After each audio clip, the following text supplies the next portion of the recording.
And so welcome to the second to last camp research talk series of the year. And this is the last research talk done by faculty members, and we'll talk about the student showcase at the end of today.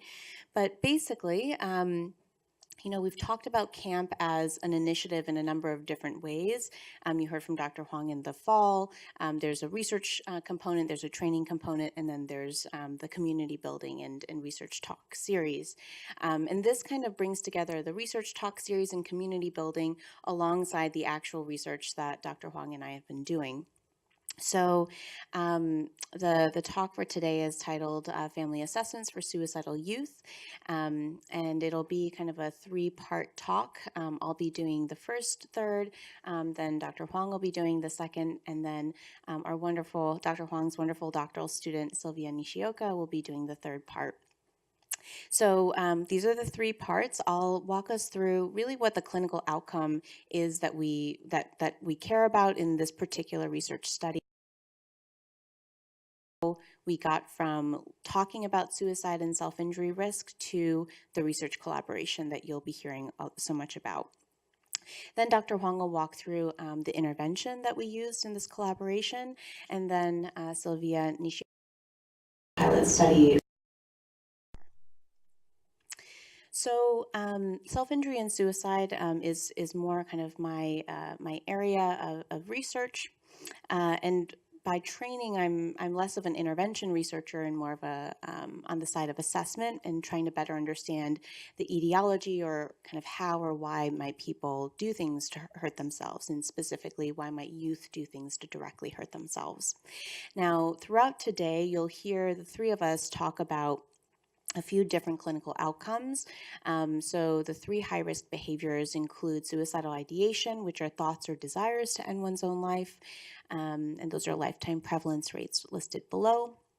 And you'll notice, especially among youth, it's quite prevalent. Then we have suicide attempt, which is not just consideration or desire, but actual action intended to end one's own life. And then non-suicidal self-injury, which is a little bit different. It's this deliberate destruction of one's own body tissue with no intent to die, also quite elevated in youth.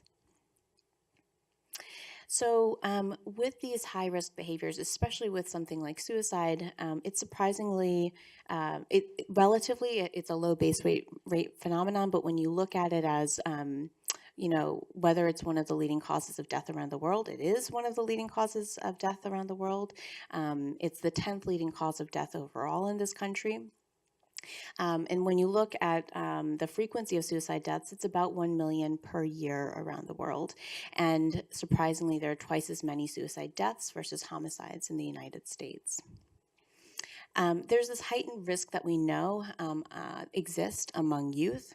Specifically, it's the third leading cause of death among young adolescents, so those between the age of 10 to 14 years, and the second leading cause of death among mid or older adolescents and young adults, so between 15 to 24 years.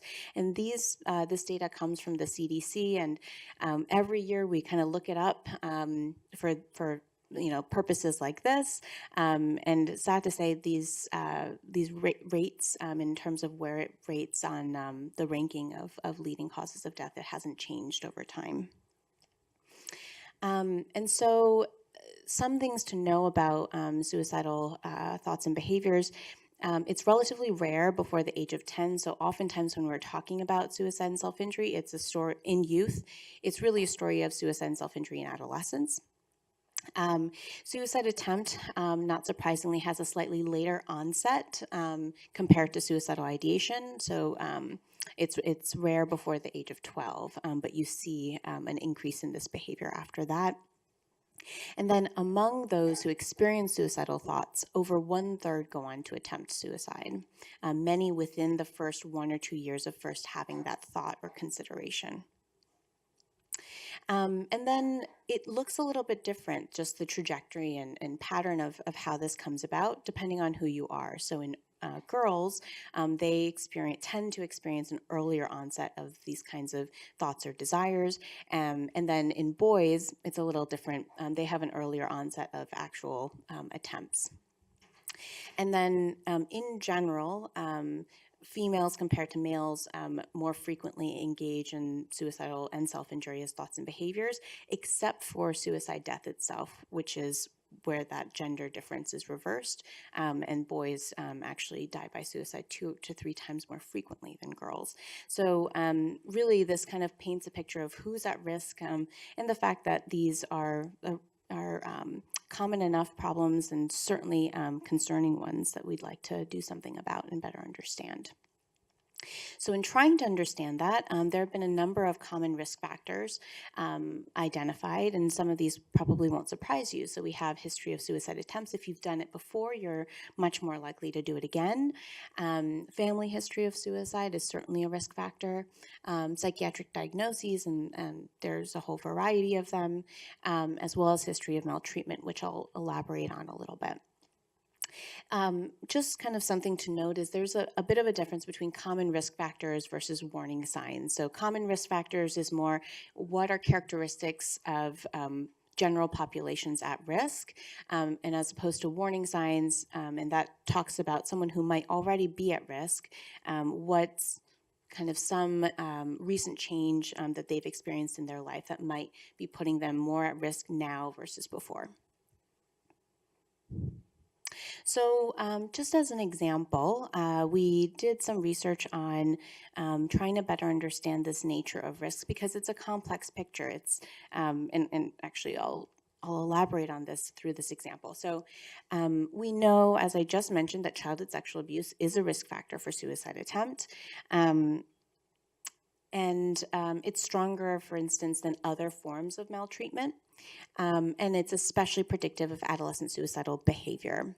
Now, while that's good knowledge to have, we also know that not everyone who experiences childhood sexual abuse goes on to attempt suicide. That's not to minimize the problem of childhood sexual abuse, but it's just a reality that it's not a perfect one-to-one correlation. So there still remains the question of how do we tease apart who among those who have experienced childhood sexual abuse are at greater risk versus not? So this study that I'll just show you really quickly that informs and kind of inspires the type of research collaboration that came about, tested whether there are certain moderators that might either strengthen this association between CSA and suicide attempt or weaken them. And so the type of moderator that we looked at was emotional intelligence. And it's a pretty broad construct, but basically it's this ability to reason about emotions and use them to guide one's adaptive behavior. We looked at it in a few different ways, but I'll give you some examples. So for instance, there's the ability to perceive emotions in other people. So the teens in this study, they looked at pictures of different people's faces and emotional faces, and they had to rate to what degree did they detect certain types of emotions in that face, and that was compared to same age norms. And then a very different aspect of emotional intelligence, meaning managing emotions, or taking the knowledge about emotions and then applying them to certain types of situations. So here they read a specific scenario. Debbie just came back from vacation. She was feeling peaceful and content. How well would each action preserve her mood? And so there are kind of a variety of different possible responses, and then the child or teen rates how effective each of those possible solutions might be. So using that type of measure, we tested in a sample of 54 community-based adolescents. Actually, that's not true. They were adolescent psychiatric inpatients, and they were older adolescents, this moderation model. And so the key finding here was, first, as expected, this is the least surprising finding, is that the more childhood sexual abuse a person has experienced, the more suicide attempts they've made. Now, when we put emotional intelligence into the model, the question again is, does this slope, this positive association, basically vary depending on how much emotional intelligence they experience? And so what we found, as expected, was that if they display poor emotional intelligence, so they're less good at perceiving emotions or managing emotions, or knowing how to manage emotions, that those who were at risk of those who were at risk of suicide attempt are even more at risk as a result. And then, importantly, those who displayed high emotional intelligence actually no longer showed that same risk profile. That even it didn't matter how much childhood sexual abuse they had experienced, while that's still a problem that they experienced it, the fact that they still displayed high emotional intelligence buffered the likelihood of them actually attempting suicide again. And so the takeaway from that type of finding is that really not all adolescents who are at risk have to stay at risk. That when we talk about risk factors, it's a more complicated story, and that there is room for protective factors as well.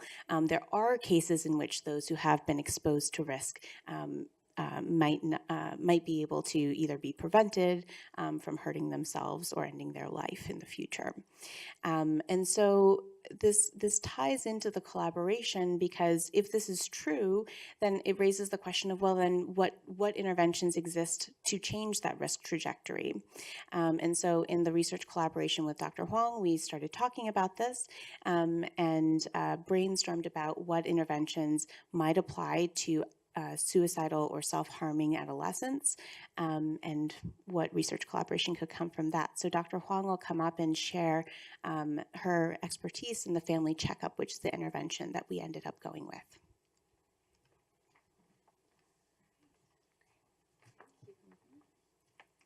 Okay, so I'll spend the next few minutes talking about the actual intervention, and then a little bit about how we then adapted it for this high-risk population. So the intervention that we use is called the family checkup, and this is a family-centered prevention intervention that was initially developed to help at-risk youth. So youth who are not necessarily, already experiencing elevated levels of psychopathology, but more so at risk for it. And so and what we look at here is actually through parenting and through family factors, determining how we can decrease the risk of the youth in each of these families. The intervention itself is intended to motivate parents to become more engaged in their own parenting, and through that, engage in behavior change of their own parenting styles, but also through their own parenting, reduce the risk for psychopathology or problem behaviors of their child. And this intervention has actually been, developed and used widely, and has been found to actually be very effective at decreasing psychopathology for youth, including depression levels, including substance use, decreases in risky sexual behaviors and other problem behaviors that we see. And so in thinking, this is a sort of visual that I find very helpful to show about the family checkup. So the family checkup is effective in that it's actually very brief. So if you look at those three big circles right there, that is the entire intervention. That's the family checkup. And it's essentially 3 parts done over 2 meetings. And so it starts with, I'll go in the next few slides, I'll go into detail about each of these pieces. But essentially what the purpose of the family checkup is it's taking an ecological perspective, which means we're looking at several aspects of this child and this family's life, and determining, taking all this multiple ecological pieces of data, putting it together, and then we're feeding it back to the parents via family profile, basically saying, this is what your family looks like right now, and using that profile to help the parents feel more motivated to do something about, their parenting behaviors and do something about the difficulties that they're experiencing with their child. And then what you see in the follow-up column is a variety of different recommendations that might come from the family checkup. So it's actually not part of the family checkup itself, but just oftentimes what we find families needing as a result of going through this 3-part process. So I'll go into a little bit more detail about what each of that means. Okay, so the family checkup starts with an initial interview. And here, this is like an interview, like an intake meeting that you would have with any, mental health professional or a doctor. Here, the real goals are to, hear what the parents have to say, build rapport, build a relationship with the parent. I should add too that the teen is also meeting with a therapist separately and at the same time, so that the teen can also be able to provide their own context, their own story about what is happening for them. So this is happening concurrently. We're getting multiple points of data at the same time. So here they're really listening to the parents' concerns and getting some rapport. And the idea is that you're using motivational strategies, really reflecting back what you hear, to try to move parents past to the point where they're thinking about how they can change their own behaviors and their own family's sort of current status quo. Then the next piece of the family checkup is what we call the ecological family assessment. So the whole piece is actually an assessment, even including the interview. But here, we actually are very intentional about gathering data. So it actually comes in two parts.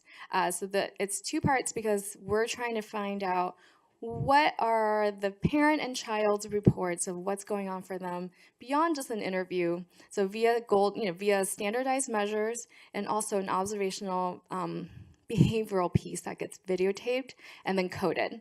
And so I'll talk that through. So the first part of it is parent and teen are given basically a battery of measures where they're self-reporting on their own, the child's behaviors, how the child is feeling, parenting behaviors. So this is parents rating their own behaviors and child rating their parents' behaviors. It's always fun to see when there's congruence or not.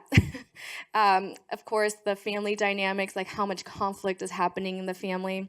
And then we're also looking at things that might be stressors for the parent and the family itself, right? Financial stress, support circle, how much the parents have support in their lives, if it's a two-parent household, like what that partnership looks like, if it's a place of strength for that family, or if it may be a place of stressor. And so these are all the factors. And then, of course, parent well-being is something that we also assess for. Then, the observation of family interactions is a videotaped component where the families, whether it's one parent or we usually ask the primary caregiver or primary caregivers to attend this part.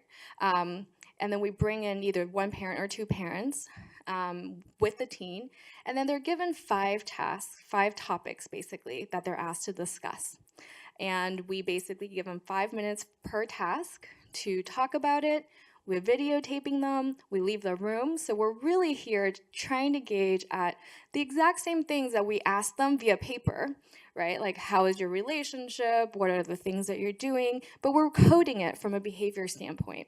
So it's videotaped and we let them have it, right? So it's 5 minutes. Like, let's say for example, one of the tasks is a academic goals task. And we'll say, okay, teen, please talk about your own academic goals for the year.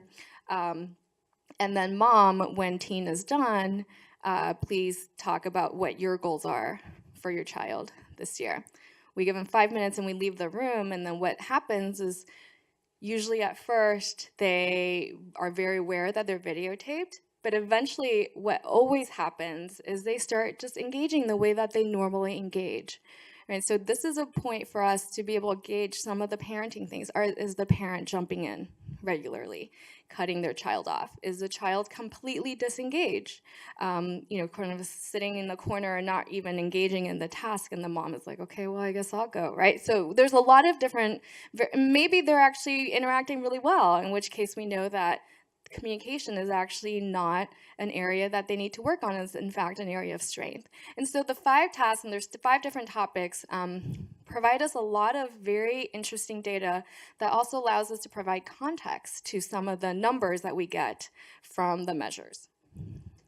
So we then put all this information together. So we get the numbers, we score our measures, we have the observational data, we code it, and then we also take in the interview, which is, of course, just qualitative context information. And then we look at it and try to come up with a conceptualization of what is happening for this family. So for our study, of course, all these youth are engaging in some sort of suicidal ideation, self-harm behaviors. We're trying to basically look at these outcomes, what we think might be happening within that family context, within the parenting context, that's contributing to the difficulties that the teen is experiencing, right? And so this is their family profile. And what we're really looking at here is not what's wrong with the family. What we're really looking at is what is happening, what can be changed, what can be leveraged, their strengths, what strengths can be leveraged to help this family and these parents manage and reduce further suicidality, further suicidal ideation, self-harm behaviors in their teen. So that's what we're really looking for. And so the feedback session is really considered the intervention component, because here we're very strategic in the skills that we're using. It's motivational interviewing. It's never this is what's wrong with your family and this is what you need to do. It's never what we do with the family checkup. It's more of this is the data that you've provided us, right? They're giving us this information. We're not telling them this is what's happening with them. And based on that, we're really engaging in 4 primary motivational interviewing strategies, which are, we're very empathetic. What's going on? This is what's happening, and, it's very hard. We understand. We're helping them develop any discrepancy. So, if one thing that's coming up is the teen is really engaging in self-harm behaviors during times when parents are really not watching them. Like maybe there's a lot of free time that the teen has, and a lot of these behaviors happening when parents are at work, for example, the hours between work and when parents are getting home. Then we might, the parents are sort of like, well, I don't have the time to deal with it, right? Of course, we hear that a lot. What we might do is develop that discrepancy. We roll with it. It's resistance, and we roll with it. We say, yeah, I understand. It's really hard when both of you have to work and you don't get home until 8. We also know that, from what you're telling us, these are the hours when you're seeing a lot of these things happening with your child.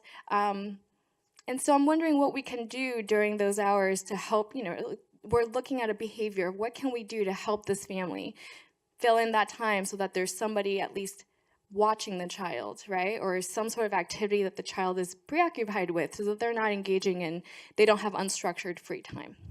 Right, that's just an example.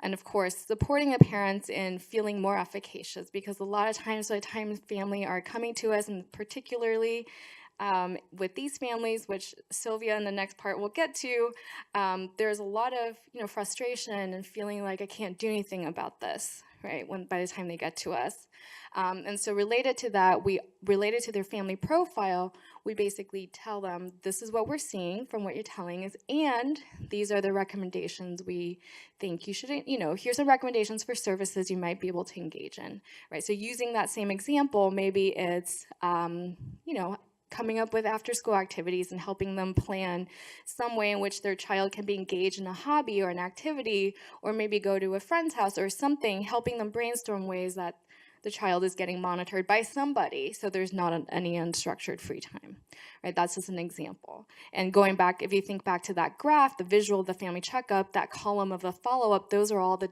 potential different recommendations. There might be recommendations where there might be parenting strategies that the parents can engage in, so we might recommend that they go to a parenting group, or maybe continue with parenting, we call it parent training, behavior management. Maybe they need some family therapy to help with some of the dynamics that are happening. Lots of different possibilities. If parent is really elevated in their own mental health, we might also recommend parents seeking out their own mental health services. Lots of different possibilities. And essentially, in thinking about the collaboration between myself and Dr. Cha, we really wanted to make sure that we're adapting the family checkup for these teens appropriately. And so I'm just going to talk a little bit more and then be able to jump and hand this over to Sylvia, who will give you the information that you really want to hear about, which is what do we find? Who are these families that we actually got?